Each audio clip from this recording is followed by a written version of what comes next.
Look at me finishing off my productivity bullet journal for 2026. But hold on, don't you guys want to see the process? Let's back this up and take it from the start. Hello all my beautiful and lovely happy little peeps. How are you all doing today? Are you excited about setting up and excited for this new year? Or maybe you're way ahead of the game and you've already set things up, unlike myself. I recorded this video a while back and I have not done this voiceover because I've been waiting until my voice could sound normal and it's still not normal, so I decided that it's just time to do it. We have had several colds in a row this last month, and it is what it is. Thankfully, none of them have been too harsh, but most of them have just kind of had us stuffed up. Anyways, so here is my notebook, and I will have to be doing some explaining because I'm going to completely change up my system for the new year of 2026. This is a B6 bullet journal from Choi. I hope I'm pronouncing that correctly, and it is spiral bound. It has 300 pages and 100 GSM thick paper. And I ordered it off of Amazon. Of course, this video is not sponsored or anything, but I just want to let you guys know what I'm working with, so if you want to try it out yourselves, you know where to find it. And as you saw, it costs about $17. So, like I said, this is my productivity bullet journal for this year. I decided that instead of trying to cram everything all in one bullet journal, and when I say everything, I mean in menus, running the household, homeschooling, plus recording memories and events and all of that, I wanted to develop a system that would separate those things. And my main motivation for that is because I look at these bullet journals and I hope and I believe that one day my daughters, when they're older, will be able to enjoy looking through them and reading back on the day-to-day happenings. However, I don't think that how many loads of laundry I did that day or how much I spent on vegetables for that week will be the most important thing to them. I think that they will like to see the little anecdotes about themselves, about their siblings and myself and their daddy when they're older. I think that will be what interests them the most. And yet my brain really needs a place to store all of this other information, to write down my to-do lists and how much I spent on things and when I last did this or when I last did that. And so I came up with this idea. It's something really different that I haven't used before. I'm sure there must be other people out there, probably mothers or maybe people who have very busy social lives who use a similar method in separating and categorizing areas of your life. That being said, there will be another video coming up where you will be seeing me setting up what I'm going to be calling my memory/storybook journal. And this is something really special and really different. I've never seen anybody do before. I won't spoil it too much, but just know that it's coming and keep an eye out for it because I think if you like storytelling and whimsical, cozy vibes, I think you're really going to enjoy it. Okay, so with all of that explained, let me dive into what I've been doing here in this video and explain it to you. What will not be changing from this past year is that I again will be using the quarters method or weekly method where I am not necessarily dividing the month up according to the calendar, but instead according to the quarters. So one year has 4 quarters, obviously, and each quarter has a total of 13 weeks. This ends up equaling 52 weeks in the year, and I like to use 12 weeks to try to work towards goals and the 13th week as a review and planning week for the next quarter. This has really helped me stay focused on what I want to achieve and also not feel overwhelmed by setting huge goals at the start of the year for the entire year and then feeling like I'm falling behind. Instead, I can look towards the horizon and decide what smaller steps to take that will get me closer to my long-term goals, and then specify my plan for that in this nearest quarter and plan that out and put those little baby steps into practice, one at a time, 1 week at a time, 1 quarter at a time. It really makes a difference if you're the type of person who can feel overwhelmed by the goals that you set, like I can. and yet you're very motivated by setting goals. So you see, this can become a problem for some of us, and this is the way that I have been overcoming this problem. So I had some stickers that I've been dying to use in a setup, but I wanted them to be in some place where I would be seeing them for more than just a month or so. And I decided to go ahead and use them in this setup. And so what I did was, first I went and I outlined, as you saw, all of my quarters every month, every week of the year. Each page, each double spread here is 4 weeks, with each third one being 5 weeks. So you have 4 plus 4, that's 8, plus the 5, that's 13, that's 1 quarter. And then I repeated that layout 3 more times for a total of 12 double spreads, each one equaling about a month. And like I said, the total is my 52 weeks. And then I went and I wrote in the days of the week, and then I took that top row of each line of the top of each section here, and I highlighted it with a corresponding highlighter, and on that line I went through and I wrote in the dates. Now I didn't write the month for every single date. I wrote the month on the first of each month in there, and then I would just write 2nd, 3rd, 4th, 5th, and so on and so forth. These pens are from Zebra, these highlighters and these pens, and I really, really love them. So far I'm kind of obsessed with the color palettes. I just adore how it looks, and I feel like it's really my style.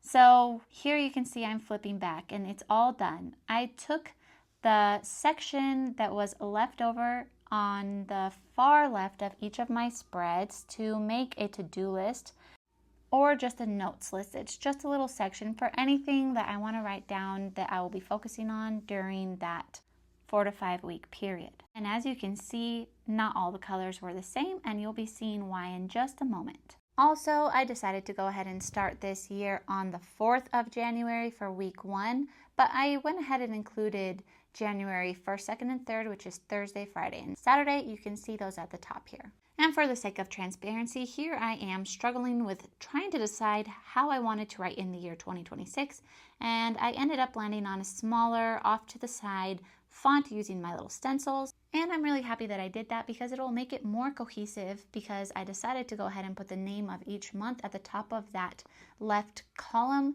for each of the following month. And here I am looking through all of these beautiful winter stickers and trying to decide which ones to use and where to place them.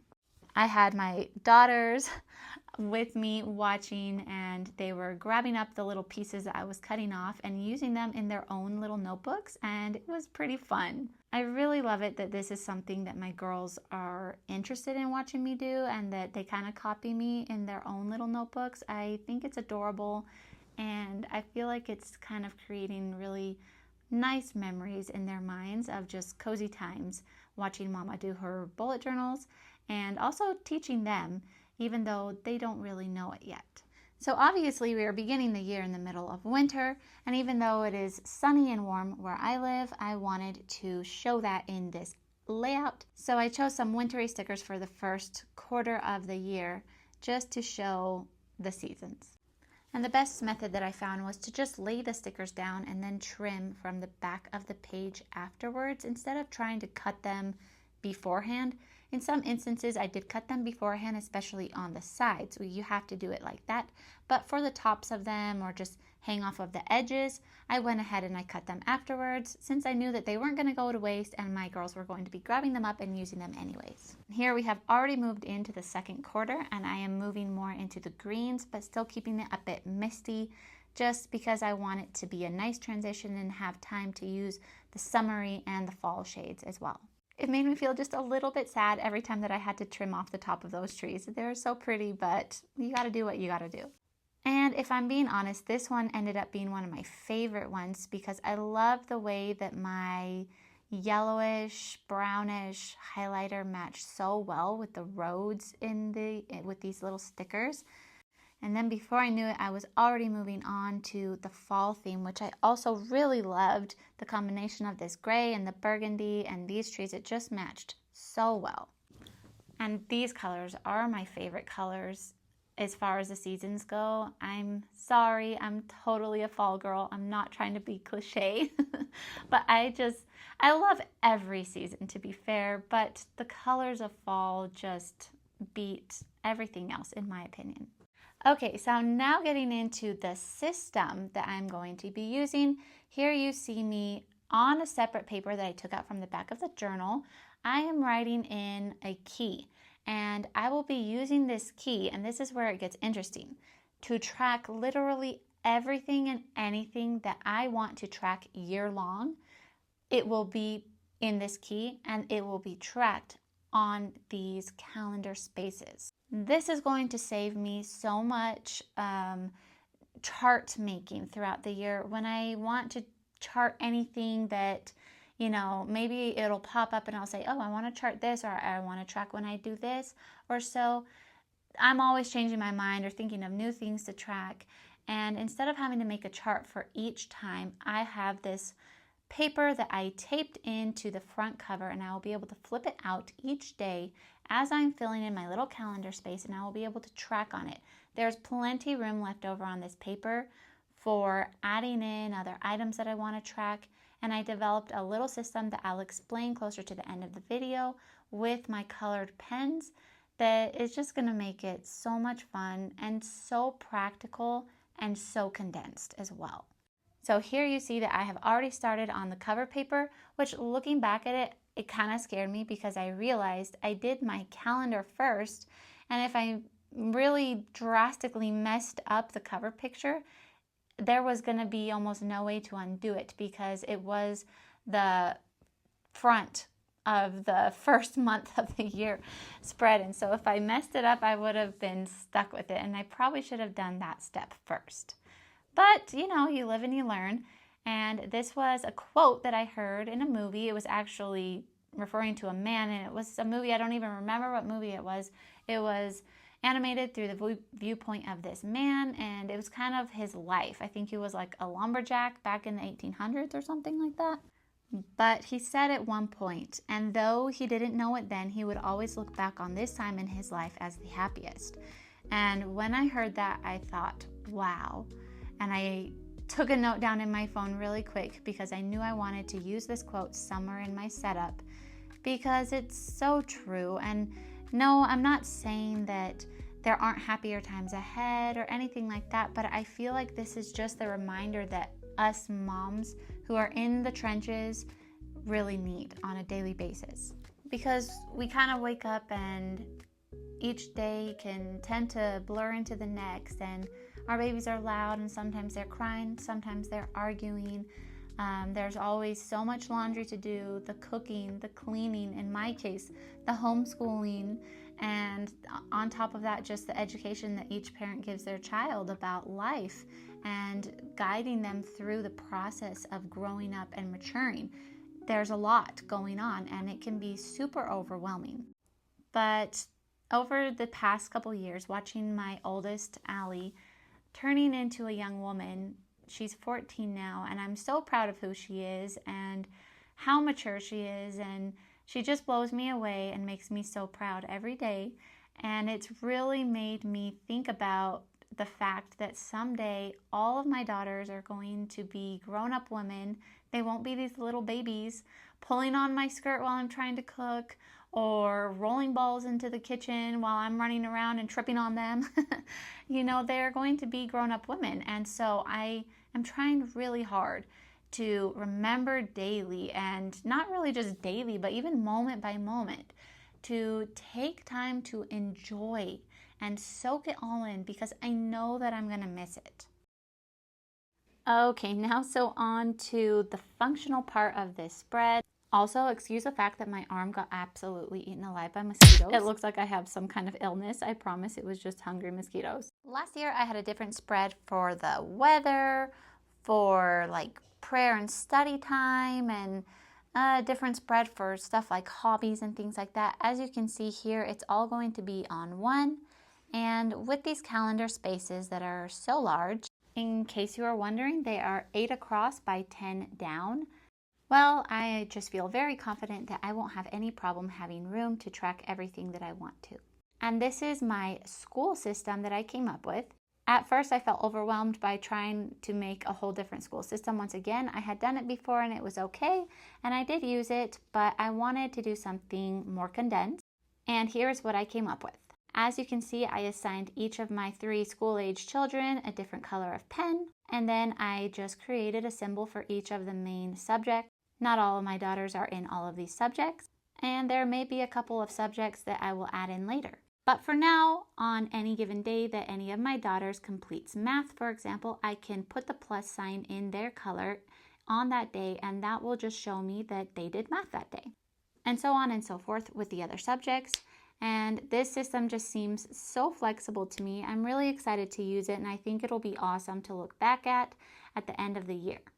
And right here on the book itself, on the cover, I should say, I had space for these little transparent sticky notes from Mr. Pen, also not sponsored, but I just thought I would try them out this year, and you can write on top of them and then remove them. So these could be for just little reminders, memory verses that I want to be working on that week, or anything like that that I can remove and switch out. I could tape them onto the back cover if I wanted to save them for later.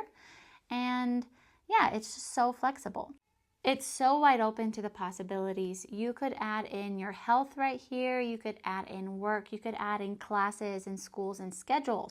Well, you guys, that just about wraps it up. I will be adding quite a few things, and I'm also pointing out here that at the start of each week, I wrote stars vertically. Go ahead and keep the number for each of the weeks, there will be a lot more things I can easily see when I'm planning out my weeklies, what week we are currently on or moving into.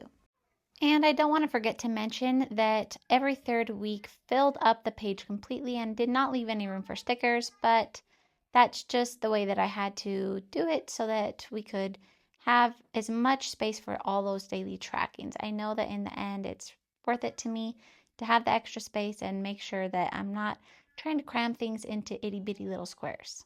Well, that kind of wraps up this setup, and although it may seem simple, like I said, it is so compact that I really don't need much else as far as year-long spreads go. And so if you're curious about the way that I will set up for each individual quarter, keep an eye out for that. I will be making quarterly video setups. Quarterly setup videos, I should say. And I will also be showing you guys my weeklies, which will probably be pretty simple, and that's where I will be changing things up when I feel like trying different things out here and there, different spreads and things like that. You will be able to see all of that in my weeklies. And in case this is the first time that you are seeing my channel, I also will be setting up a health journal as well. So I'm going to be working with 3 journals, and maybe I will do a video just showing you guys my journal lineup. Well, actually, now that I think about it, there are 4. I have a writing journal where I just write to process emotions and feelings and kind of work through mental blocks at times. And then I have this one is my productivity journal. I have a health journal where I set health goals and track health progress and just habits that are related to my health. And then I will have my memory/story bullet journal for the first time this year. So if you're interested in those things, don't forget to subscribe. And if you give me a like, I highly appreciate it. You guys don't even know, on a channel this small, I celebrate every single new subscriber. It makes me so happy. Oh, and I forgot to show you guys this grid spacing sheet that I made and I stuck into the back pocket of this notebook. So for anyone who is curious, across each page is 35 spaces, and then top to bottom is 51. So this is a lot of space, and you combine 2 of those pages together each week. I love it. It just gives you so much flexibility for any type of spread that you could possibly want to do. So this is goodbye for now, and I hope that we'll see you back here again.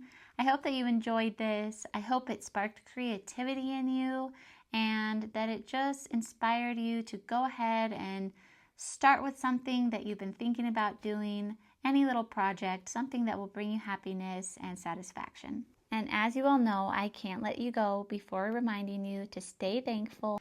Because a thankful heart is a happy heart. We love you all. Happy New Year. Bye. Bye.